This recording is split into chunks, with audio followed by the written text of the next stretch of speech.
থাকিবাচোন এতিয়া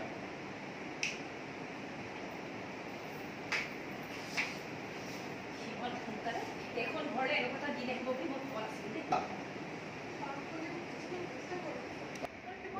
বিশ্বাসযোগ্য নহয়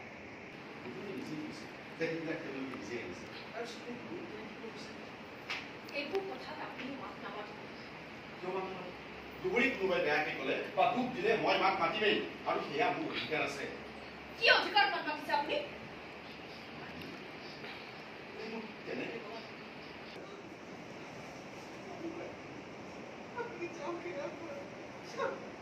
মই আৰু দুবৰি স্বাৰ্থতে আমি আমাৰ ঘৰত আশ্ৰয় দিছিলোঁ আৰু দুবৰি বিপদত পৰিছিল সেইবাবে নিজে গৈ মই সিহঁতক মোৰ ঘৰত আহিছিল আৰু নৱভাৱে আমাৰ মাজত এটা বেলেগ আন্তৰিকতাৰ ভাৱ সৃষ্টি হৈছিল আমাৰ ল'ৰা ছোৱালী আছিল আৰু সেইবাবে মন আৰু দুবৰিক হিয়া ঢালি মৰম দিছিল ইয়াত কোনো স্বাৰ্থ নিহিত হৈ থকা আছিল আজি তোমাৰ কথাখিনি মোক বৰ আঘাত দিলেও বৰ আঘাত দিলে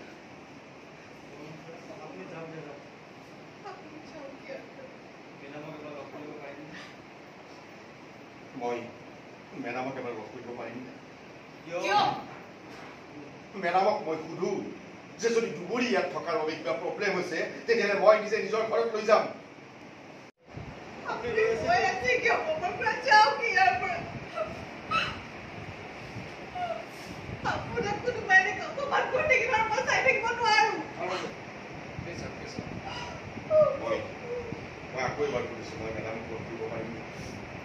আপুনি কাকো লগ কৰিব নোৱাৰে আৰু মই মেডামক লগ কৰিবলৈ নিদিওঁ